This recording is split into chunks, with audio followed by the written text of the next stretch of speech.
Hello everyone, welcome back to learn with Mansi. हमारी case law PYQ series में हम हमारे टॉट्स की बात करेंगे, जिसमें हम सारे मैक्सिम्स एंड डॉक्ट्रिन्स जो मोस्टली रेलेवेंट होते हैं सब्जेक्ट के लिए वो कवर करेंगे। टॉट में आपको मोस्टली 1 से 2 क्वेश्चन मिल जाते हैं, कभी कभी एक भी नहीं आता है, बट बेसिक मैक्सिम देख के जाओगे तो आप आसानी से वो क्वेश्चन आंसर कर पाओगे, बिकॉज इसमें कोई बैराक नहीं होता है। टेलीग्राम ज्वाइन कर लेना, इसकी पीडीएफ आपको वहाँ पे मिल जाएगी, डिस्क्रिप्शन में लिंक दिया है। चलो जल्दी से टाइम नहीं वेस्ट करते, आगे बढ़ते हैं। देखो, पहला है इंजूरिया सिने डैमनो। इसका मतलब क्या होता है? Infringement of a legal right जो अकर हुआ है without causing any actual physical, financial और मटेरियल हार्म। तो यानी आपका लीगल राइट इन्फ्रिंज हुआ है पर आपको कोई भी फिजिकल, फाइनेंशियल या मटेरियल हार्म नहीं हुआ है। ये लॉ अलाउ करता है एक इंसान को सिंपली इसलिए क्योंकि आपका लीगल राइट वायलेट हुआ है, as the violation itself was considered a legal injury. तो बेसिकली आपको लीगल इंजरी हुई है, ठीक है, पर कोई फिजिकल, फाइनेंशियल या मटेरियल हार्म नहीं हुआ है। दूसरा है डैमनम सिने इंजूरिया। इसका मतलब होता है एक्चुअली आपको कोई फाइनेंशियल, फिजिकल या मटेरियल लॉस हुआ है। ये देखो एकदम उल्टे हैं पढ़ने में। इंजूरिया सिने डैमनो यानी इंजरी हुई है पर डैमेज नहीं हुआ है। इसका क्या मतलब है? डैमेज हुआ है, इंजरी भी हुई है, ठीक है, ऐसे समझो। This means actual physical, financial और मटेरियल लॉस अकर हुआ है without violation of legal right. एक लाइन में बता रही हूँ, दोबारा सुनना, बहुत ध्यान से सुना। इंजरी हुई है, डैमेज नहीं हुआ है, यानी आपका लीगल राइट तो वायलेट हुआ है पर आपको कोई फिजिकल, मटेरियल हार्म नहीं हुआ है। डैमनम सिने इंजुरिया यानी डैमेज हुआ है पर लीगल राइट वायलेट नहीं हुआ है।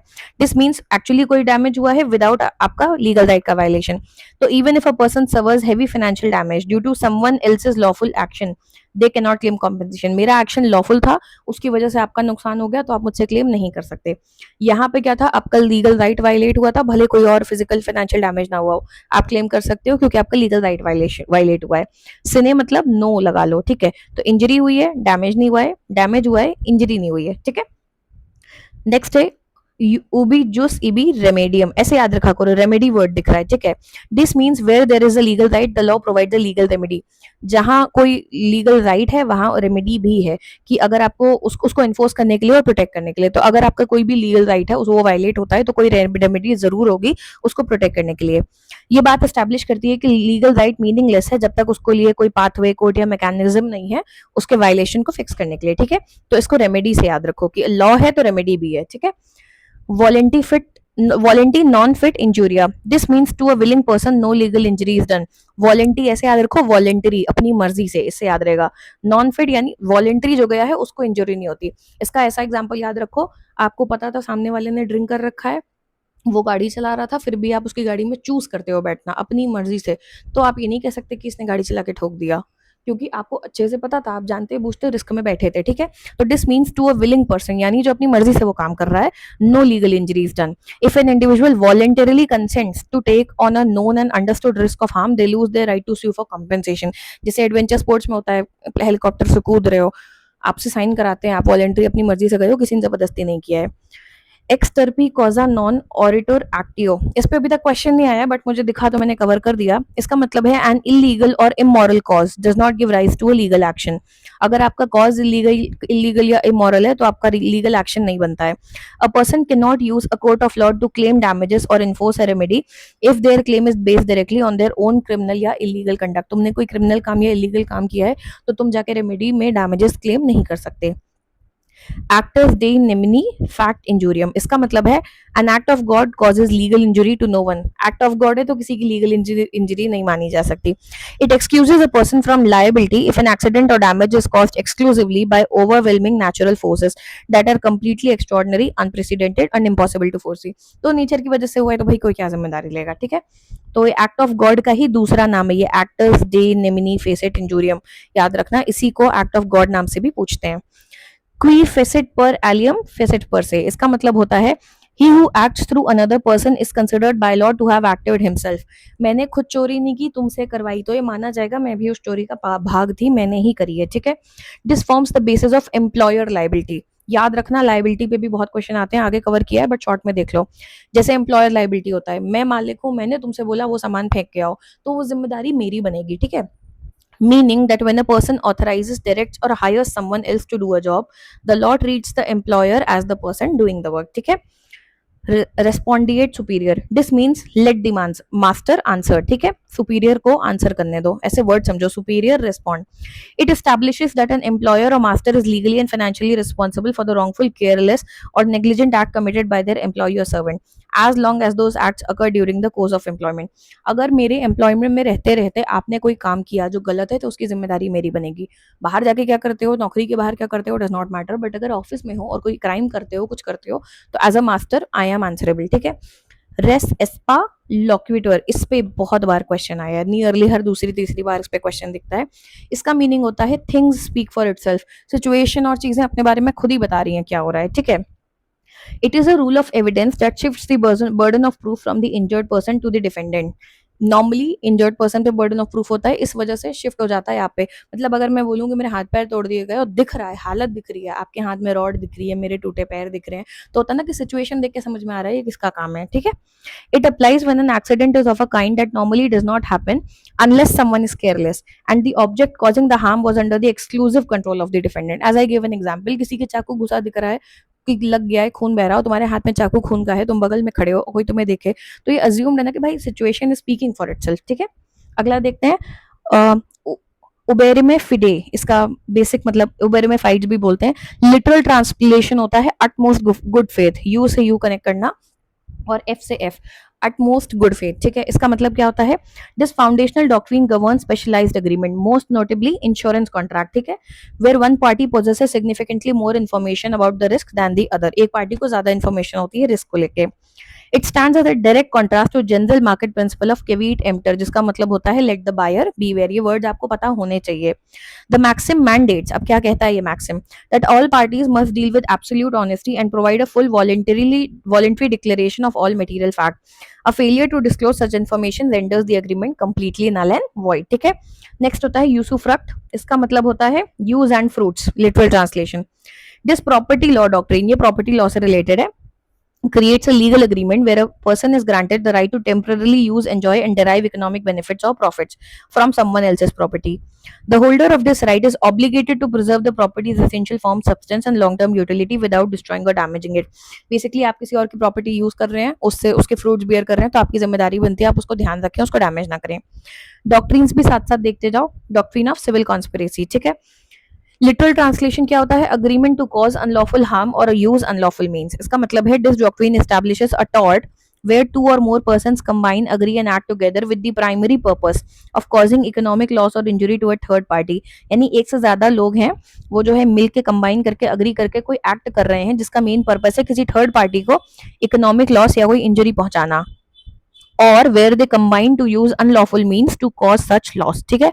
Unlike a criminal conspiracy where the mere agreement is punishable, criminal में क्या होता है आप अग्री किए थे उस काम के लिए तो भी आप पनिशेबल हो। A civil conspiracy is only actionable in tort law if the agreement is actually carried out and results in financial और फिजिकल डैमेज। क्रिमिनल में क्या होता है, आप कॉन्स्पिरेसी का पार्ट थे, यहाँ पे सिविल कॉन्स्पिरेसी की बात हो रही है। क्रिमिनल कॉन्स्पिरेसी में सिंपल सी बात होती है, किसी के मर्डर की प्लानिंग हो रही थी, आप उसका हिस्सा थे, भले आपने कुछ नहीं किया, आपको सजा होगी क्योंकि आप कॉन्स्पिरेसी का पार्ट थे। सिविल में ऐसा नहीं होता है, सिविल में है कि वो तभी होगा जब एक्शनेबल होगी, यानी वो एग्रीमेंट एक्चुअली हो चुका है। वहां पे ऐसा नहीं होता कि मर्डर हो चुका है तभी माना जाएगा, पहले ही मान लिया जाता है। यहाँ पे ऐसा है कि एक्चुअली वो कॉन्ट्रैक्ट या वो काम आपने सिविल का कर दिया है जिसकी वजह से सामने वाले को फिजिकल डैमेज या फाइनेंशियल लॉस हुआ है, तब आप माने जाओगे सिविल कॉन्स्पिरेसी का पार्ट। पिजन होल थ्योरी किसने दी थी, सैलमन ने दी थी। ठीक है। This foundational theory proposed by jurist John salmon, इस पे कई बार क्वेश्चन आया है, addresses the core nature of tortious liability. Liability मतलब जिम्मेदारी किसकी, कौन लायबल है। ठीक है। It argues that there is no general overarching principle of liability for causing harm. Instead, the law consists of a neat set of specific, predefined, and closed pigeonholes, such as assault, defamation, trespass, negligence. If a plaintiff's injury cannot fit perfectly into one of these existing labeled boxes, no tort has been committed and no remedy can be granted। It stands in direct opposition to the opposing theory that all unjustified harm is actionable। तो basically pigeonhole क्या मतलब, बिल्कुल holes हैं, fix चीजें बनी हैं, अगर आपका जो भी नुकसान हुआ है या जो भी टॉर्ट में डैमेज बोल रहे हो किसी एक उसमें एग्जैक्ट फिट नहीं बैठता है तो फिर उससे हम टॉर्ट का डैमेज नहीं मानेंगे। सैलमन ने दी थी थ्योरी, ये क्वेश्चन कई बार आता है। ठीक है। रूल ऑफ लास्ट अपॉर्चुनिटी क्या होता है, it is a tort law rule that decides who pays for an accident when both the people are at fault. दो गाड़ियां आई, दोनों इधर उधर से आ रही थी, दोनों ही गलत थे अपनी अपनी जगह पे, डैमेज कौन देगा। रूल क्या कहता है, the person who had the very least chance to safely avoid the accident is held 100% responsible for the damage.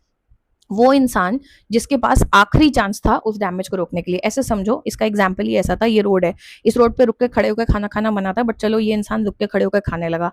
आप बहुत स्पीड में आ रहे थे और आपने देखा इस इंसान को, फिर भी आपने इसको ठोक दिया। अब इसको ऐसे समझो, वो तो खड़े होकर वहां खाना खाना खा रहा था, वो तो गलत था ही, दोनों की गलती थी। पर लास्ट चांस किसके पास था? आपके पास। गाड़ी आप चला रहे थे, आप स्लो डाउन कर सकते थे, गाड़ी रोक सकते थे, आपने नहीं रोका, आपने उसे ठोक दिया। ठीक है, तो जिसके पास लास्ट चांस था उस एक्सीडेंट को अवॉइड करने का।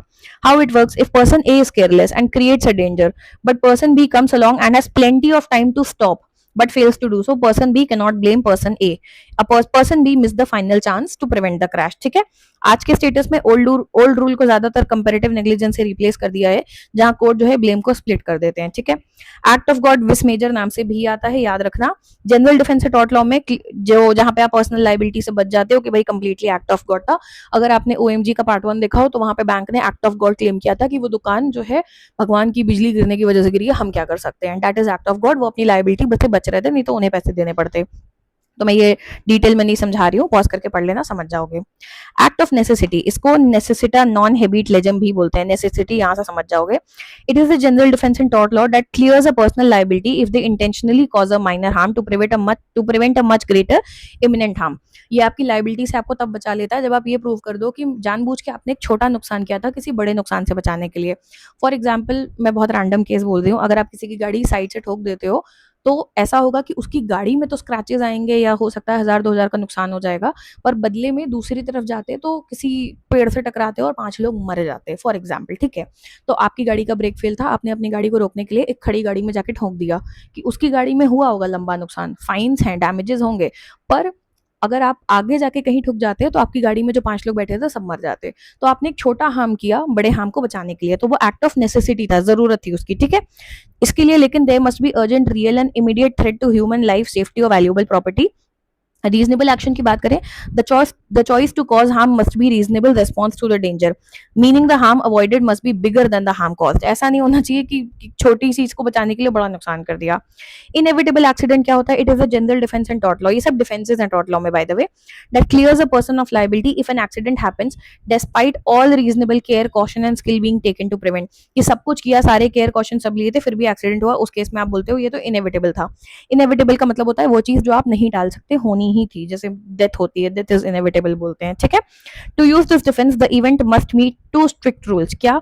Unavoidable harm, the accident could not have been avoided by any ordinary amount of human foresight, skill or care, या फिर नो नेग्लिजेंस, कि डिफेंडेंट को प्रूव करना होगा कि उसकी कोई भी फॉल्ट नहीं थी, उसने सारे प्रिकॉशन लिए थे। एक्ट ऑफ स्टेट की बात करें, ये एक एब्सोल्यूट डिफेंस, एब्सोल्यूट मतलब बहुत परफेक्ट डिफेंस होता है टॉर्ट में स्टेट के लिए, जो शील्ड करता है गवर्नमेंट और पब्लिक ऑफिशियल्स को from civil liability for harm they inflict upon an individual. Police ने आपको लाठी चार्ज में मारा है तो आप पुलिस पे केस नहीं कर सकते, एब्सोल्यूट एक्ट ऑफ स्टेट है। ठीक है, कि जो भी पब्लिक ऑफिशियल्स है, गवर्नमेंट ऑफिशियल्स है, उनको डिफेंस देता है सिविल लाइबिलिटी में कि आपके ऊपर कोई भी हार्म हुआ है। ऑब्वियसली इसके मैं लाठी का रैंडम एग्जांपल दिया है, वो क्रिमिनल में कभी जा सकता है, बट एक जनरल एग्जांपल दे रही हूँ। इसमें 3 स्ट्रिक्ट रूल होते हैं। पहला तो sovereign power, act must be an exercise of sovereign power done by the state or authorized और ratified by the government. Second है external focus, act must be committed against an alien or a foreign citizen or a foreign state, and it must occur either outside the country's territory or during an extraordinary state of international relation, and last है no municipal jurisdiction। ठीक है, कुछ negligence देखते जाते हैं। Negligence is a specific tort that occurs when a person breaches a legal duty of care owed to the other, directly causing foreseeable physical or emotional harm, or emotional or financial harm। ठीक है, negligence की liability बनाने के लिए plaintiff को कुछ बातें prove करनी पड़ती हैं। पहली तो duty of care, a legal obligation requiring individual to adhere to a standard of reasonable care, कि आप जो कर रहे थे वो रीजनेबली केयर से कर रहे थे। Breach of duty, failure to behave with the level of care जो रीजनेबल था, कॉन्सिक्वेंशियल डैमेज की एंड में डैमेज हुआ। कॉन्ट्रीब्यूटरी नेग्लिजेंस क्या होती है? This occurs when the injured person plaintiff fails to take reasonable care of their own safety, directly contributing to the accident और injury they suffered. इसका मतलब जो प्लेंटिफ था जिसको इंजरी हुई थी, वो रीजनेबल केयर अपनी खुद की सेफ्टी के लिए लेके नहीं चलता था, जिसकी वजह से वो एक्सीडेंट और इंजरी में उसने ज्यादा सफर किया। ठीक है, तो लीगल इम्पैक्ट क्या होता है? Historically if the plaintiff was even slightly at fault, they were completely blocked from receiving compensation, कि तुम्हारी अगर थोड़ी भी गलती थी और तुम्हारी इंजरी हुई है दूसरे की वजह से तो तुमको कुछ नहीं मिलता था। हाउएवर मॉडर्न लॉ जो है कंपैरेटिव नेग्लिजेंस पे फोकस करते हैं, जहां कोर्ट कैलकुलेट करते हैं फॉल्ट परसेंटेज, तुम्हारी कितनी गलती थी, और उस हिसाब से तुम्हें कॉम्पेंसेशन देते हैं। कॉम्पोजिट नेग्लिजेंस क्या होता है? This happens when the combined independent careless action of two or more separate people, जिसको जॉइंट या कॉन्करेंट टॉर्ट फीसर्स बोलते हैं, they cause a single indivisible injury to a third party. ठीक है, इस केस में unlike contributory, innocent victim completely blameless होता है, आप डिफेंडेंट जो थे वो जॉइंटली और सिवियरली लाइबल होते हैं। ठीक है, ग्रॉस नेग्लिजेंस क्या होता है? This is extreme severe and फ्लैग्रेंट breach of duty. मतलब एक्सट्रीम ग्रॉस नेग्लिजेंस हम कब बोलते हैं कि एक होता है किसी से गलती से कुछ हो गया, मतलब उसने जान के नहीं किया था, बाई चांस हुआ, बट कोई डॉक्टर, मान लो डॉक्टर का काम है इतनी केयरफुली कुछ करना और उसने अंदर आपके पेट में कैंची वैची छोड़ दी, ऐसे केस सुनने को मिलते हैं। तो दैट इज ग्रॉस नेग्लिजेंस कि आप कर कैसे सकते हो, मतलब समझ रहे हो, बिल्कुल ही गलत तरीके का है। This is extreme severe and फ्लैग्रेंट breach of duty of care. ठीक है, it goes far beyond ordinary carelessness. Ordinary छोटी मोटी केयरलेसनेस नहीं है कि किसी के पेट में चाकू या मोबाइल छोड़ दिया या फिर छोटी मोटी गलती नहीं हुई है। It represents a total shocking disregard for safety, life or property of others, often verging on intentional and reckless misconduct. Legal impact क्या होता है? अगर ये प्रूव हो जाए, court do not just award standard compensation, they frequently hit the defendant hard with exemplary या punitive damages also, उनको punish करने के लिए। Professional negligence जिसमें medical भी आती है, this specific type applies when a certified professional such as doctor, surgeon, lawyer or accountant fails to exercise the standard degree of skill, knowledge and competence expected from them. Legal impact क्या होता है? Professional is just against the baseline standard of peer with similar skills. ठीक है, principle of common employment क्या होता है? सुनते जाओ। पुराना टॉट रूल है that protected employers from being sued bye their own workers for workplace incident. Rule क्या था? If an employee is injured at work because of a co-worker, because a co-worker was careless, the injured employee cannot sue the employer. दो लोग हैं मेरे under काम करते हैं, एक की गलती से दूसरे को लग जाती है, तो वो मुझे आके स्यू नहीं करेगा, ठीक है, एम्प्लॉयर को।